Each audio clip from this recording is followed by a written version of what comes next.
Hi friends, welcome to Gauri Smart channel. Ee roju manam quadratic equations కి వచ్చామండి. Fourth lesson అన్నమాట. So fourth lesson అంటే మనకి 7th day మాట ఈ రోజు. సో దీంట్లోని కాన్సెప్ట్ అంతా కూడా ఇన్ డీటెయిల్ గా నేర్చుకుందాం. పాలిసెట్ కి ఎంతగానో ఉపయోగపడే సో మనకి ఈ quadratic equations చాలా ఇంపార్టెంట్. ఎందుకంటే ఖచ్చితంగా 4 బిట్స్ లేదా మినిమం 3 బిట్స్ అనేది గ్యారెంటీగా వస్తుంది. So before going to discuss our this concept please join in the Zoom classes. ఇంకా ఎవరైతే జాయిన్ అవ్వలేదు సో చాలా తక్కువ సీట్స్ ఉన్నాయండి. సో ఆల్రెడీ మనకి 2 రోజులు అయిపోయింది. ఆ 2 రోజులు వీడియోలు రికార్డ్ చేశాను. సో వాటి యొక్క పీడిఎఫ్స్ కూడా ఉన్నాయి. సో ఎవరైతే ఈ రోజు కూడా జాయిన్ అవుతారు అనుకున్నా లేదంటే రేపు జాయిన్ అవుతారో వాళ్ళకి ఈ పీడిఎఫ్స్ రికార్డ్ వీడియోస్ కూడా పంపిస్తాను. ఆ రికార్డ్ వీడియోస్ చూసి మీకు ఇంకా ఏమైనా అర్థం కాకపోతే నాకు ఫోన్ చేస్తే నేను ఆ వాటిని డౌట్ని క్లారిఫై చేస్తాను. సో కనుక మీ ఫ్రెండ్స్ అందరికీ వీడియోని షేర్ చేయండి. సో ఇంకా ఆలోచన చేయకుండా వీడియోని స్టార్ట్ చేద్దాం. వీడియోని స్టార్ట్ చేయడం మీరు అందరూ చేయాలి, ఒక లైక్ అయితే చేయాలి. మనకి క్వాడ్రాటిక్ ఈక్వేషన్స్, క్వాడ్రాటిక్ అంటే డిగ్రీ 2, ఓకేనా. సో దీనికన్నా ముందు మనం క్వాడ్రాటిక్ ఎక్స్ప్రెషన్ అంటే నేర్చుకోవాలి. An expression which is having degree 2 is called quadratic expression. An expression which is having degree 2 is called quadratic expression. Ax square plus bx plus c where a not equal to 0. Where a not equal to 0 is called quadratic expression. Quadratic expression. ఇక్కడ ఖచ్చితంగా a అనేది 0 అవ్వకూడదు. ఎందుకు 0 అవ్వకూడదు? ఒకవేళ 0 అయితే మనకి ax square ఉండదు, అప్పుడు డిగ్రీ ఉండదు, డిగ్రీ 2 ఉండదు, డిగ్రీ 2 ఉండకుండా 1 ఉంటుంది. అంటే అప్పుడు ఏమవుతుంది? లీనియర్ ఎక్స్ప్రెషన్ అయిపోతుంది. అందుకనే ఖచ్చితంగా ఇక్కడ a నాట్ ఈక్వల్ 0 పెట్టాలి. ఎగ్జాంపుల్స్ మనకి ఎన్ని కావాలంటే నేను రాసుకోవచ్చు. X square minus 5x plus 6, X square minus x plus 4, X square minus 4x plus 4, ఇక ఎన్ని కావాలంటే నేను రాసుకోవచ్చు అన్నమాట. దీనికి గనక మనం ఒకవేళ ఈజ్ ఈక్వల్ టు 0 పెట్టాము అనుకోండి, then it is called quadratic equation. A quadratic expression which is equal to 0 is called quadratic equation. A quadratic expression which is equal to 0 is called quadratic equation. Quadratic equation. So standard form of a quadratic equation is ax square plus bx plus c is equal to 0 where a not equal to 0. Istadu concept or bit istadu. If ax square plus bx plus c is equal to 0, then which of the following is true? A is equal to 0, b is equal to 0, c is equal to 0, a not equal to 0 istadu. Em pettali? A అనేది 0 అవ్వదు, అప్పుడు అది quadratic equation అవుతుంది. Next roots of the quadratic equation. ఈ ఇచ్చిన quadratic equation కి for what value of x the quadratic equation is satisfied, then those are called roots of the quadratic equation. ఇక్కడ degree ఎంతైతే ఉంటుందో అన్ని రూట్స్ ఉంటాయన్నమాట. ఇక్కడ డిగ్రీ 2 ఉంది కనుక దీనికి మాక్సిమం 2 రూట్స్ ఉంటుంది, ఒక్కసారి 1 రూట్ ఉంటుంది, అంటే 1 రియల్ రూట్ ఉంటుంది. సో కనుక ఇచ్చిన క్వాడ్రాటిక్ ఈక్వేషన్ యొక్క డిగ్రీ ఎంతైతే ఉంటుందో అన్ని రూట్స్ ఉంటాయన్నమాట. సో అంటే for what value of x the quadratic equation becomes satisfied, then that is called quadratic equation roots. So 2 and 2 square ఎంత అవుద్ది? 4. 5 2s ఎంత? 10 plus 6 is equal to 0. 6 plus 4 ఎంత? 10. 10 minus 10 ఎంత? 0. So 0 is equal to 0. అంటే నేను x is equal to ఏం తీసుకున్నాను? 2 తీసుకున్నాను. సో ఇది ఒక రూట్ అయింది. నేను x is equal to 3 తీసుకుంటాను, ఇది కూడా ఇంకొక రూట్ అవుతుంది. అంటే ఈ క్వాడ్రాటిక్ ఈక్వేషన్ కి 2 రూట్స్ ఉంటాయి, అది ఒకటి 2 ఇంకోటి 3 అన్నమాట. So 2, 3 are the roots of the quadratic equation. Next discriminant. ఇప్పుడు నేను ఈ క్వాడ్రాటిక్ ఈక్వేషన్స్ కి నేను ట్రయల్ అండ్ ఎర్రర్ మెథడ్, అంటే ఒక్కొక్క నెంబర్ తీసుకుంటూ నేను 2, 3 చెప్పాను. లేదంటే ఫ్యాక్టరైజేషన్ మెథడ్లో మనం చేయొచ్చు, లేదంటే ఫార్ములా ఉంటుంది, ఫార్ములా వైస్ కూడా చేయొచ్చు. ఏంటి ఆ ఫార్ములా? మనకి x is equal to plus or minus x is equal to minus b plus or minus root over b square minus 4ac by 2a. ఇది మనం ఫ్యాక్టరైజేషన్ చేయలేనప్పుడు ఈ ఫార్ములా వేస్తే మనకి ఇర్రేషనల్ నెంబర్స్లో మనకి రూట్స్ అనేవి వస్తాయన్నమాట. ఒకవేళ మనం ఫ్యాక్టరైజేషన్ చేయలేము అనుకుంటే ఈ ఫార్ములా వేసినట్లయితే ఖచ్చితంగా మనకి ఇర్రేషనల్ నెంబర్స్లో రూట్స్ వస్తాయి, 2 రూట్స్ వస్తాయి. సో అంటే for finding the roots of the quadratic equation is the formula is minus b plus or minus root of b square minus 4ac by 2a. Minus b plus or minus root of b square minus 4ac by 2a for finding the roots of the quadratic equation. For finding the roots of the quadratic equation అన్నమాట. So ఇది formula అన్నమాట. అయితే ఈ formula వేయడం కానీ లేదంటే factorization method. So factorisation మెథడ్లో అయినా సరే మనకి రూట్స్ వస్తాయి. ఏంటి ఆ ఫ్యాక్టరైజేషన్ మెథడ్? అది ఈక్వేషన్ తీసుకుందాం. x square minus 5x plus 6 is equal to 0. First value last value multiply చేసి ఇక్కడ రాయండి, 6x స్క్వేర్. ఇప్పుడు ఈ రెండింటిని స్ప్లిట్ చేయాలి. 1 6 6, 2 3 6. ఈ x అనేది ఇక్కడ వేయండి. ఇప్పుడు ఈ 2 యాడ్ చేసినా లేదంటే సబ్ట్రాక్షన్ చేసినా ఇది సరిపోవాలి. ఈ 2 మల్టిప్లై చేస్తే ఇది సరిపోతుంది, ఈ 2 మల్టిప్లై చేస్తే ఇది వస్తుంది, ఈ 2 మల్టిప్లై చేస్తే ఇది వస్తుంది. సో ఇక్కడ ప్రాబ్లం లేదు. 6కి 1 తీస్తే 5 వస్తుంది. కానీ +6 -1 తీసుకుంటే ఓకే -6 +1 తీసుకుంటే ఇది సరిపోతుంది, కానీ ప్లస్ ఇంటూ మైనస్ ఇక్కడ మైనస్ రావట్లేదు, అంటే ఇది చెల్లదు, ఇది మనకు అవ్వదు. ఇక్కడ మైనస్ ఇక్కడ మైనస్ తీసుకుంటే minus into minus plus 2 3 6 x into x x² ఇక్కడ సరిపోతుంది. -3x -2x -5x ఇక్కడ కూడా సరిపోతుంది మిడిల్ వన్. సో అంటే ఇది మనం తీసుకోవాలి ఫ్యాక్టరేషన్ మెథడ్. అప్పుడు దీన్ని ఏం చేయొచ్చు, x² -3x -2x + 6 = 0. ఈ రెండు ఒక గ్రూప్, ఈ రెండు ఒక గ్రూప్. ఈ గ్రూప్ లో x కామన్ తీస్తే x - 3, ఈ గ్రూప్ లో -2 కామన్ తీస్తే x - 3 = 0. మరి రెండిట్లో x - 3 అనేది కామన్ గా ఉంది. సో కనుక x - 3 అనేది కామన్ తీస్తే x - 2 = 0.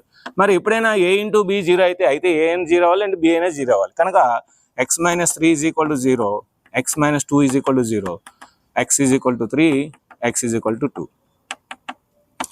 సో ఇప్పుడు ఇదే ఫార్ములాస్ వేసాను అనుకోండి. సో ఇప్పుడు ఇది 1 అనుకోని ax² + bx + c = రాసి a value 1, b value -5, c value 6. So ఇప్పుడు ఈ వాల్యూస్ ఇందులో వేసాను అనుకోండి, ఈ వాల్యూస్ అందులో వేసినప్పుడు నాకు 2, 3 వస్తుంది. సో కనుక ఏంటంటే మనకి ఫార్ములా చేసినా సరే రూట్స్ వస్తాయి, లేదంటే ఫ్యాక్టరేషన్ మెథడ్ అయినా సరే రూట్స్ వస్తాయి. అలా కాకుండా ఫార్ములా వేయకుండా ఫ్యాక్టరేషన్ చేయకుండా ఈ ఈక్వేషన్ యొక్క రూట్స్ నేను చూడగానే roots positive numbers not equal, positive numbers not equal ఎలా సార్ చెప్పారు? ఓకే, ఇంకోటి తీసుకుందాం. x² + x - 6 = 0, x² + x - 6 = 0. దీని రూట్స్ మనకి ఏంటి, -3, 2. సో ఎలా సార్ చెప్పారు -2, 3 అంటే నేను ఇది చెప్పచ్చు, అంటే మనం ఫైన్ చేయకుండా చెప్పచ్చు. ఎలాగా, దీని రూట్ ఒకటి పాజిటివ్ ఒకటి నెగిటివ్, ఒకటి పాజిటివ్ ఒకటి నెగిటివ్. సో అంటే roots are real numbers and not equal, roots are real numbers and not equal. ఇంకోటి తీసుకున్నాను for example, x² - 4x + 4 = 0. So దీని రూట్స్ ఏంటి, రియల్ అండ్ ఈక్వల్, 2, 2. సో ఎలా సార్ చెప్పేస్తున్నాయి ఇవన్నీ అంటే, so using discriminant. What is discriminant? Without finding the roots, saying the nature of the roots, then discriminant is useful. Without finding the roots, saying the nature of the roots, discriminant is used. What is discriminant? Ante delta = b² - 4ac. b² - 4ac is nothing but discriminant of the quadratic equation. So ఇది find చేస్తే చాలు మనకి roots అనేవి so real numbers అన్ఈక్వలా, real numbers ఈక్వలా, real numbers not ఈక్వలా. So మనం ఈజీగా చెప్పచ్చు అన్నమాట. సో ఇప్పుడు మనకి దాని గురించి ఇన్ డీటెయిల్గా నేర్చుకుందాము. ఎందుకంటే 10th క్లాస్లో ఏంటంటే మనకి ఓన్లీ రియల్ నెంబర్స్ మాత్రం ఉంటుంది, పాలిటెక్నిక్లో రేషనల్ నెంబర్స్ కూడా ఉంటుంది. సో కనుక దాని గురించి ఇన్ డెప్త్గా నేర్చుకుందాం. ఓకే, ఇప్పుడు మనకి డిస్క్రిమినెంట్ అంటే ఏంటి, నేచర్ ఆఫ్ ది రూట్స్ చెప్తున్నాడు. So nature of the roots తెలుసుకుందాం. మనకి ax² + bx + c = 0 ఇది క్వాడ్రాటిక్ ఈక్వేషన్. సో ఇక్కడ a అనేది 0 అవ్వకూడదు. అదేవిధంగా ఇక్కడ ఈ a b c అనేవి రియల్ నెంబర్స్ అవుతాయి. ఏంటి, real numbers, any real numbers, abc or any real numbers. So real numbers అయినప్పుడు మనకి ఇక్కడ డెల్టా వాల్యూ తీసుకుందాం. సో డెల్టా వాల్యూ తీసుకుంటే ఇక్కడ మనకి 3 కండిషన్స్ ఉంటాయి. ఏంటి, అయితే డెల్టా అనేది >0 వస్తుంది, లేదంటే డెల్టా అనేది = 0 అవుతుంది, లేదు అంటే డెల్టా అనేది <0 అవుతుంది. ఎలా సార్ మనకి చెప్పండి సార్, డెల్టా అంటే ఏంటి మనకి b² - 4ac. మీరు కనుక ఫర్ ఎగ్జాంపుల్ x² - 5x + 6 తీసుకున్నారు అనుకోండి, ఇది ఒక క్వాడ్రాటిక్ ఈక్వేషన్ తీసుకుంటే దీని యొక్క రూట్స్ మనకి 2, 3 వస్తుంది. అంటే ఏంటి, రూట్స్ రియల్ నెంబర్స్ అయ్యాయి, నాట్ ఈక్వల్ అన్నమాట. అంటే డెల్టా >0 అయితే roots are real and not equal, roots are real and unequal,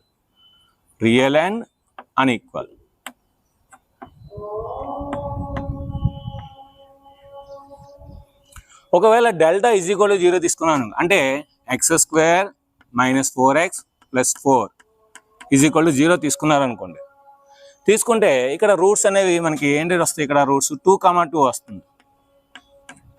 అంటే ఇక్కడ రూట్స్ అనేవి ఏంటి, real and equal, roots are real and equal.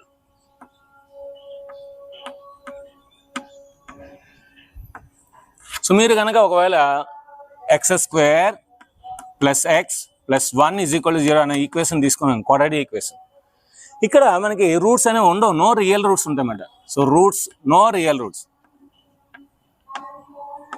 No real roots అంటే ఇక్కడ రూట్స్ ఉండవు అన్నమాట. సో రూట్స్ ఎందుకు ఉండవు? డెల్టా <0 కనుక రియల్ రూట్స్ అనేవి ఉండవు అన్నమాట. ఏదో రూట్స్ ఉంటాయి కానీ రియల్ రూట్స్ ఉండవు అన్నమాట. సో దానికి ఈక్వేషన్ ఇది. రూట్స్ ఉండవు కనుక మనం ఏమీ రాయవలసిన. ఇదంతా ఏంటి? A, B, C అనేవి రియల్ నెంబర్స్ అయితే. అలా కాకుండా డెల్టా = B² - 4AC, ABC అనేవి రేషనల్ నెంబర్స్ అయ్యాయి అనుకోండి. ABC అనేవి ఏంటి? రేషనల్ నెంబర్స్ అయ్యాయి అనుకోండి. అంటే ఏంటి? ఇక్కడ 2/3x² + 4/5x² + 7/9 ఇలాగ = 0 అని ఒక క్వాడ్రాటిక్ ఈక్వేషన్ ఉందనుకోండి. సో కోఫిషియెంట్స్ అనేవి రేషనల్ నెంబర్స్ అయ్యాయి అనుకోండి. అప్పుడు మనకి డెల్టా వాల్యూస్ కూడా 4 ఉంటాయి. చూడండి.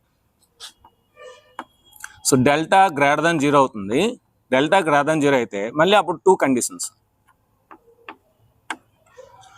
సో డెల్టా > 0 అయ్యి డెల్టా అనేది పర్ఫెక్ట్ స్క్వేర్ అయింది అనుకోండి. Delta is a perfect square. Perfect square అంటే ఏంటి? పర్ఫెక్ట్ స్క్వేర్ అంటే 1 కానీ 4 కానీ 9 కానీ 16 కానీ 5² 25 6² 36 7² 49 8² 64 అలా అయింది అనుకోండి. అప్పుడు రూట్స్ అనేవి మనకి roots are rational and unequal. Rational and unequal. ఒకవేళ డెల్టా అనేది నాట్ ఏ పర్ఫెక్ట్ స్క్వేర్ అనుకోండి. Delta is not a perfect square. Not perfect square అంటే ఏంటి? ఈ 4, 16, 49 కాకుండా అప్పుడు ఏంటి? Roots are rational. ఇదేంటి? Roots are rational and unequal. So delta is not perfect square. Roots are irrational. Roots ఏంటి? Irrational and unequal. Irrational and unequal అంటే ఎలా వస్తాయి సార్ ఇర్రేషనల్ అంటే? సో 3 + √5 3 - √5 ఇక్కడ ఎలా వస్తుంది సార్? 2/3 -2/3 ఇలా వస్తామండి ఇక్కడ. నెక్స్ట్ డెల్టా = 0 అయింది అనుకోండి. ఇక్కడ roots are rational and equal. Roots are rational and equal. Rational and equal. Delta <0 అనుకోండి. No rational roots.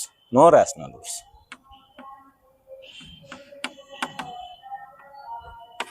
ఏవి ఉండవు, రేషనల్ రూట్సే ఉండవు డెల్టా <0.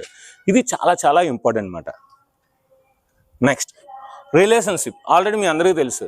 సో ఇది ax² + bx + c = 0 అయితే so sum of the roots ఏంటి? α + β = -b/a.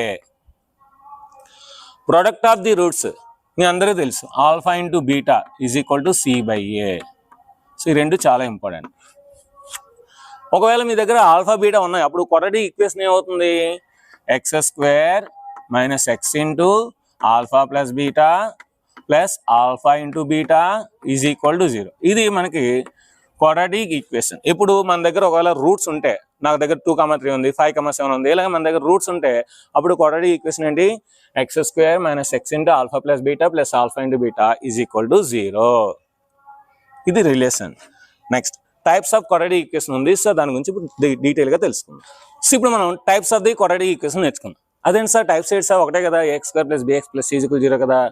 సో పాలిటెక్నిక్ ఏంటంటే మనకి text book మాత్రమే అని చెప్పలేదు. సో సిలబస్ అనేది 10th క్లాస్ మీ టెక్స్ట్ బుక్ సిలబస్ అన్నాడు, కానీ అందులోవే వస్తాయని చెప్పలేదు. సో అందులోవి వస్తే అందరూ ఎగ్జామ్ రాస్తారు, అందరికీ సో 50 out of 50 వస్తాయి. అప్పుడు ర్యాంక్ అనేది ఇవ్వడం చాలా అంటే చాలా కష్టం. ఎందుకంటే రాసిన ప్రతి స్టూడెంట్స్కి 50 out of 50 వస్తే సో అక్కడ ర్యాంక్ ఇవ్వడం అనేది చాలా కష్టం. అంటే మీ సిలబస్ని అడ్వాన్స్డ్ లెవెల్లో నేర్చుకోవాలి. అంటే మీరు బుక్స్ డిఫరెంట్ బుక్స్ కొనేసి చదువుతారో, లేదంటే CBSE బుక్స్ చదువుతారో, లేదంటే R.D. శర్మ బుక్స్ చదువుతారో, లేదంటే ఇంకేమైనా ఎగ్జాంపుల్స్ కానీ ఇంకేమైనా చదువుతారో అది మీకు వదిలేస్తారు అనమాట. సో ఇక్కడ వాడు ఇవ్వాల్సిన పేపర్ ఏంటంటే సిలబస్ని బేస్ చేసుకుని అడ్వాన్స్ లెవెల్లో, లేదంటే సో కనెక్షన్ లెవెల్లో, లేదంటే మనకి రీజనింగ్ లెవెల్లో, అంటే ప్రాబ్లమ్ సాల్వింగ్ మెథడ్లో సో మనకి కొన్ని స్టాండర్డ్స్ ఉంటాయండి, అకాడమిక్ స్టాండర్డ్స్ అంటారు. ఈ అకాడమిక్ స్టాండర్డ్స్ ఆధారంగా ఇస్తాడు. సో కనుక మనం ఏంటంటే సిలబస్ సిలబస్ని మనకున్న సిలబస్ని అడ్వాన్స్డ్ లెవెల్లో నేర్చుకోవాలి, అంతేగాని మనకు లేని సిలబస్ని నేర్చుకోకూడదు. ఫర్ ఎగ్జాంపుల్ ఇక్కడ నేచర్ ఆఫ్ ది రూట్స్ నేర్చుకున్నాం. So nature of the roots మనకు ఉన్నది ఏంటి, real numbers. So a b c real numbers. మరి నేచర్ ఆఫ్ ది రూట్స్ని అడ్వాన్స్ లెవెల్లో నేర్చుకోవాలంటే ఏంటి, ఏబిసి రియల్ నెంబర్స్తో పాటు ఏబిసి రేషనల్ నెంబర్స్ అని అయితే ఏమవుతాయో నేర్చుకున్నాం. అదే విధంగా ఇక్కడ types of the quadratic equation. Quadratic equation అంటే తెలిసింది, దాంట్లో రకాలు ఏంటో కూడా తెలుసుకోవాలన్నమాట. సో ఏంటి మనకి జనరల్గా ax square plus bx plus c is equal to 0, where a not equal to 0. This is a quadratic equation. So దీనికి ఎగ్జాంపుల్ కూడా ఇద్దాము. 5x square plus 4x plus 3 is equal to 0. ఇక్కడ మనకి ఇందులో అన్ని కంప్లీట్గా ఉన్నాయి. సో ఏ ఉంది, ఎక్స్ స్క్వేర్ ఉంది, బి ఉంది, ఎక్స్ ఉంది, సి ఉంది, ఈజ్ ఈక్వల్ 0 ఉంది. కనుక దీన్ని కంప్లీట్ క్వాడ్రాటిక్ ఈక్వేషన్ ఉన్నాయి. ఇది first type, complete quadratic equation. Complete quadratic equation, this is called first one complete quadratic equation. Second one incomplete quadratic equation. Incomplete quadratic equation ఏంటి sir incomplete? ఇందులో ఇది miss అయినా సరే ఇన్కంప్లీట్ క్వాడ్రాటిక్ ఈక్వేషన్ అంటారు, ఇది miss అయినా సరే incomplete quadratic equation అంటారు. అంటే ఏంటి, a x square plus b x is equal to 0 అయినా సరే ఇన్కంప్లీటే, ఎందుకంటే సి లేదు. A x square plus c is equal to 0, ఇది కూడా ఇన్కంప్లీటే, ఎందుకంటే ఇక్కడ బిఎక్స్ లేదు, ఒక టర్మ్ మిస్ అయింది. అలాగే ఒక టర్మ్ మిస్ అయితే దీన్ని ఇన్కంప్లీట్ క్వాడ్రాటిక్ ఈక్వేషన్ అంటారు. Example 7x square plus 9x is equal to 0, 3x square minus 9 is equal to 0. Next, pure quadratic equation. Pure quadratic equation. Pure కాకుండా ముందు monic quadratic equation. Monic quadratic equation. Monomial అంటే ఒక టర్మే ఉండాలి, ప్రాబ్లంలో నేర్చుకున్నాం. Monic అంటే ఒకటే ఉండాలి, అంటే ఒకటి ఏంటి ఉండాలి, ఎక్స్ స్క్వేర్ కోఫిషియంట్ ఉండాలి. సో అంటే ఇక్కడ ఏ ఉండదన్నమాట. అంటే x square plus b x plus c is equal to 0. దీన్ని మనం మోనిక్ క్వాడ్రాటిక్ ఈక్వేషన్ అంటాం. అంటే ఇప్పుడు మనం చాలా సమ్స్ చేసాం 10th క్లాస్లో. X square minus 5x plus 6 is equal 0, x square minus 4x plus 4 is equal 0. ఇవన్నీ కూడా మోనిక్ క్వాడ్రాటిక్ ఈక్వేషన్. ఎందుకంటే ఎక్స్ స్క్వేర్ కోఫిషియంట్ 1, ఇక్కడ a is equal to 1 condition. A is equal to 1 అయితే అది monic quadratic equation అవుతుంది. Monic quadratic equation అవుతుంది.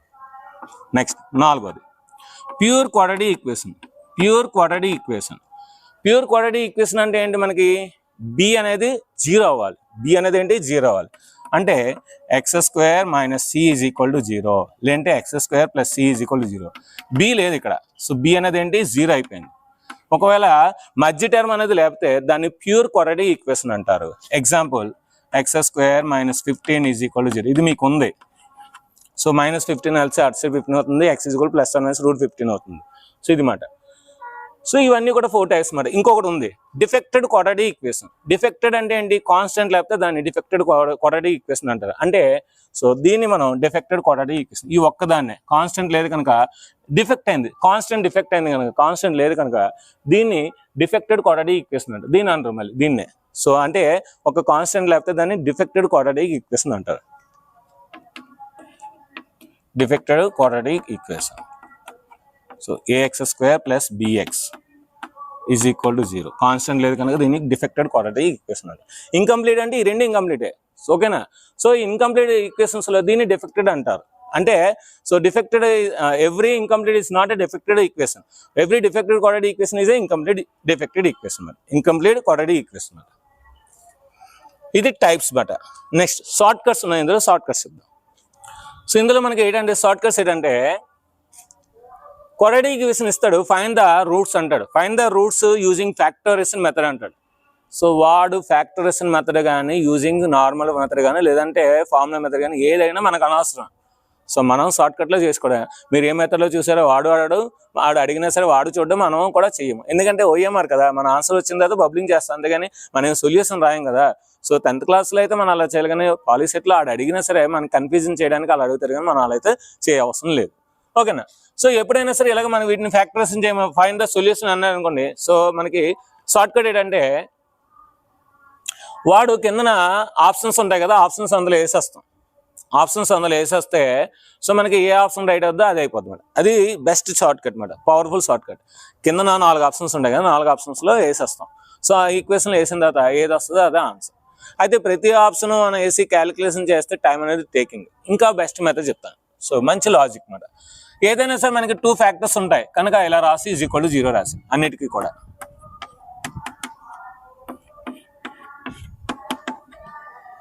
Okay, so x² కనుక ఇక్కడ ఒక x రాయండి, ఇక్కడ ఒక x రాయండి, వెంటనే ఇది మైనస్ ఇది మైనస్ పెట్టండి అన్ని చోట్ల కూడా. ఓకేనా? ఇప్పుడు చాలా ఇంపార్టెంట్. 6 ఉంది కదా, 2 3 = 6. సో 2 + 3 5 కనుక ఇక్కడ 2 వేసేయండి, ఇక్కడ 2 ఇక్కడ 3 వేసేయండి. ఇప్పుడు చూడండి x² -2x -3x -5x -+ 2 3 = 6 అయిపోయింది. సో మరి ఇది =0 అయితే x వాల్యూ ఏంటి? x = 2, 3 అయిపోయింది సమ్. ఏముంది? ఈజీ. ఇక్కడ కూడా అంతే. ఇప్పుడు ఇది కూడా 2 3 కదా, ఇక్కడ 2 వేసాను, ఇక్కడ 3 వేసాను, అంటే ఇక్కడ 2 3 ఇక్కడ 2 3 వేసాం. ఇక్కడ -x రావాలి. -x రావాలంటే ఇది ప్లస్ అవ్వాలి, ఎందుకంటే -3x + 2x -x కనుక చిన్న వాల్యూని ప్లస్ చేయాలి, పెద్ద వాల్యూకి మైనస్ వస్తుంది కనుక పెద్ద వాల్యూకి మైనస్ ఉండాలి. ఇప్పుడు ఇక్కడ x వాల్యూస్ ఏంటి? -2, 3. ఇక్కడ x వాల్యూస్ ఏంటి? -2, 3. ఇక్కడ 2 1s are 2 కదా, సో కనుక 1 వేయండి, ఇక్కడ 2 వేయండి. ఇక్కడ మనకి ప్లస్ ఉంది కదా, అంటే 2 ప్లస్లు అవ్వాలి, 2 ప్లస్లు అవ్వాలి. సో అప్పుడు ఏంటి మనకి ఇక్కడ? సో -1, -2. చూడండి 2 నెగిటివ్ రూట్స్ వచ్చాయి, 2 పాజిటివ్ రూట్స్ వచ్చాయి, 1 పాజిటివ్ 1 నెగిటివ్ రూట్స్ వచ్చాయి. సో అంటే దీన్ని బట్టి మనకి 2 పాజిటివ్ రూట్సా, 2 నెగిటివ్ రూట్సా, లేదంటే 2 మనకి ఒకటి ప్లస్ ఒకటి మైనస్ కూడా చెప్పచ్చు, చేయకుండా చెప్పచ్చు. ఎలా సార్? ఇది కనుక మైనస్ ఉండి x వాల్యూ కనుక మైనస్ ఉండి మిగతా 2 పాజిటివ్ ఉంటే 2 పాజిటివ్ రూట్స్. ఇచ్చిన ఈక్వేషన్లో అన్ని ప్లస్లు ఉంటే నెగిటివ్ రూట్స్, అన్ని ప్లస్లు ఉండి అన్ని మైనస్లు ఉన్నా సరే నెగిటివ్ రూట్స్ వస్తాయి. చాలా ఇంపార్టెంట్ షార్ట్ కట్ మాట, చాలా ఇంపార్టెంట్. అంటే మనం సమ్ చేయకుండానే ఆప్షన్స్ పెట్టచ్చు. ఫర్ ఎగ్జాంపుల్ అన్ని పాజిటివ్ ఇస్తాడు, ఆప్షన్స్లో అన్ని 3 ఆప్షన్స్ పాజిటివ్ రూట్స్, ఒక్క ఆప్షన్ నెగిటివ్ రూట్స్ ఇచ్చాడు. ఆ 4th ఆప్షన్ పెడితే సరిపోదు, ఇంక సమ్ చేయవసరం లేదు. ఆ చిన్న కాన్సెప్ట్ తెలియాలి, చిన్న లాజిక్ తెలియాలి, చిన్న పవర్ఫుల్ షార్ట్ కట్ తెలియాలి. అంటే ఇచ్చిన క్వాడ్రాటిక్ ఈక్వేషన్ అన్ని పాజిటివ్ అన్ని నెగిటివ్ ఉన్నా సరే మనకి నెగిటివ్ రూట్స్ వస్తాయి. అలా కాకుండా ఒకటి నెగిటివ్ 2 మిగతా పాజిటివ్ ఉంటే, ఒకటి నెగిటివ్ మిగతా పాజిటివ్ ఉంటే, సో అంటే ఇక్కడ మనకి 5x వాల్యూ మనకి x వాల్యూ నెగిటివ్ ఉంటే ఖచ్చితంగా మనకి 2 పాజిటివ్ ఉంటాయి అన్నమాట. ఇక్కడ కూడా ఏంటంటే మైనస్ ప్లస్ వస్తుంది. సో చూసుకోండి. సో ఇక్కడ ఏంటంటే అన్ని ప్లస్లు ఉంటాయి, మనకు వచ్చే రూట్స్ ఏంటి? నెగిటివ్ రూట్స్ ఉంటాయి. వచ్చే రూట్స్ ఏంటి ఉంటాయి? నెగిటివ్ రూట్స్ ఉంటాయి. నెక్స్ట్ ఇలా ఉంటే అసలు ఈ మెథడ్ ఏమీ అవసరం లేదు. ఇలా ఉంటే ఇలా ఉన్నా ఏ మెథడ్ అవసరం లేదు. సింపుల్. ఏంటి? a² - 2ab + b² అంటే x - 2 హోల్ స్క్వేర్. చూడండి x² 2 స్క్వేర్ అంటే 4 -2ab 2 × x 2x 2x 2 = 4x అయిపోయింది. x - 2 హోల్ స్క్వేర్ అంటే ఏంటి? x - 2 × x - 2 అంటే x = 2, 2 ఈక్వల్ రూట్స్. ఇది కూడా అంతే. ఇది x + 5 హోల్ స్క్వేర్ = 0 అంటే x = -5 x = అంటే చూసుకోవాలి. సో ఇక్కడ స్క్వేర్ కానీ ఉంటే ఖచ్చితంగా అది a - b హోల్ స్క్వేర్ కానీ a + b హోల్ స్క్వేర్ కానీ. సో కాన్స్టెంట్ ఉంది స్క్వేర్ అయితే, ఏదైనా ఒక నెంబర్ స్క్వేర్ అయితే ఖచ్చితంగా రూట్స్ అనేవి రియల్ అండ్ ఈక్వల్. ఇక్కడ చూడండి మనకి నో రియల్ రూట్స్. ఎందుకు? b² ఎప్పుడైనా సరే మనకి కోఫిషియంట్ తక్కువ ఉండి ఈ 2 మనకి ఎక్కువ వచ్చాయి అనుకోండి, x కోఫిషియంట్ తక్కువ ఉండి కాన్స్టెంట్ x² పక్కన ఉన్నది ఎక్కువ వచ్చాయి అనుకోండి, నో రియల్ రూట్స్. ఎందుకు? ఇది తక్కువ కదా, b² - 4ac 1 - 4 తక్కువ వచ్చేస్తుంది, <0 కనుక నో రియల్ రూట్స్. సమ్ చేయకుండానే చెప్పచ్చు. సో ఇలాంటిది ఇచ్చి find the roots of the quadratic equation అంటే ముందు మనం చేయాల్సింది డెల్టా కట్టాలి, ఎందుకంటే ఈ x వాల్యూ అనేది తక్కువ, మిగతా 2 కూడా ఎక్కువ. సో కనుక నో రియల్ రూట్స్ ఉంటాయి. నెక్స్ట్ షార్ట్ కట్స్ ఏంటంటే ఈ ax² + bx + c = 0 అనే క్వాడ్రాటిక్ ఈక్వేషన్లో ఈ ఏ వాల్యూ కనుక >0 వచ్చింది అనుకోండి, ఏ వాల్యూ కనుక >0 వచ్చింది, అప్పుడు మనకి రూట్స్ అనేవి 2 అంటే గ్రాఫ్ అనేది పైకి వెళ్తుంది, పారాబోలా. ఎలాగైనా ఉండొచ్చు, 2 పాజిటివ్ ఉండొచ్చు, 2 నెగిటివ్ ఉండొచ్చు, లేదంటే ఒకటి పాజిటివ్ ఒకటి నెగిటివ్ ఉండొచ్చు. ఒకవేళ a అనేది <0 అయింది అనుకోండి, సో రూట్స్ కూడా 2 వస్తాయి కదా, ఈ గ్రాఫ్ కిందకు ఉంటుంది. 2 పాజిటివ్ ఉండొచ్చు, 2 నెగిటివ్ ఉండొచ్చు, ఒకటి పాజిటివ్ ఒకటి నెగిటివ్ ఉండొచ్చు. ఇది మాట. సో a <0 అయితే ఈ 3 గ్రాఫ్స్ వస్తాయి, a <0 అయితే ఆ 3 గ్రాఫ్స్ వస్తాయి అన్నమాట. ఇంకా మోస్ట్ వెరీ ఇంపార్టెంట్ అంటే సో y = x² అనే గ్రాఫ్ మనకి సో పైన డినోట్ చేస్తుంది. y = -x² అనే గ్రాఫ్ కిందకి డినోట్ చేస్తాం. సో అంటే ఇది మనకి ఇలా ఉంటుంది అన్నమాట. అంటే Q1 Q2 ద్వారా పోతుంది. ఇది Q3 Q4. అంటే y = +x² అయితే Q1 Q2 ద్వారా గ్రాఫ్ పోతుంది. సో ఆరిజిన్ నుండి పోతుంది. y = -x² అంటే Q4 Q3 నుండి పోతుంది, ఆరిజిన్ నుండి పోతుంది అన్నమాట. సో ఇది మనకి చాలా ఇంపార్టెంట్. అడుగుతాడు y = 2025x² is passes through Q1 Q2 Q3 Q4 Q5 Q4 Q1 ఇలా అడుగుతాడు. మనం పెట్టాలి Q1 Q2 పెట్టాలి. y = -2225x² graph passing through Q3 Q4 option పెట్టాము. సో ఇది మాట మనకి మొత్తం షార్ట్ కట్స్ అన్ని కాన్సెప్ట్ అనమాట. ఈ వీడియో మీకు నచ్చింది అనుకుంటున్నాను. సో వీడియో నచ్చినప్పుడు ఖచ్చితంగా మంచి కామెంట్స్ ఇవ్వండి. ఎందుకంటే మీరు షేర్ చేసినా చేయకపోయినా ఆ కామెంట్స్ చూసి మిగతా వాళ్ళు చూస్తారు. ఫస్ట్ ఏ వీడియో అయినా సరే కామెంట్ చూసిన తర్వాత వీడియో చూడడానికి ఎవరైనా ఇష్టపడతారు. సో కామెంట్స్ కూడా మనకి ఏంటంటే ఎక్కువ మంది కామెంట్స్ చేస్తే హైలైట్స్ అవుతాయి కనుక సో మంచి కామెంట్స్ అనేది ఇవ్వండి. మీకు ఈ షార్ట్ కట్స్ ఈ కాన్సెప్ట్స్ బాగా అర్థమైంది అనుకుంటున్నాను. 10th క్లాస్ కాన్సెప్ట్ వేరు, పాలిసెట్ కాన్సెప్ట్ వేరు. సో 10th క్లాస్కి మీకు వీడియోస్ అన్ని చేశాను, పాలిసెట్ కూడా వీడియోస్ చేస్తూ ఉన్నాను. సో కనుక ఖచ్చితంగా మీరు మంచి కామెంట్స్ ఉండి అదేవిధంగా వీడియోని లైక్ చేయండి, మీ ఫ్రెండ్స్ అందరికీ షేర్ చేయండి. Thank you very much. ఈ వీడియో నచ్చితే లైక్ చేయండి, షేర్ చేయండి, కామెంట్ చేయండి, సబ్స్క్రైబ్ చేయండి, మీ ఫ్రెండ్స్ అందరికీ షేర్ చేయండి. అదేవిధంగా దీనికి సంబంధించిన గ్రాండ్ టెస్ట్ అనేది కింద ఇస్తాను, గ్రూప్లో జాయిన్ అవ్వండి. సో గ్రాండ్ టెస్ట్ అనేది బాగా రాయండి. All the best. Thank you very much. Bye.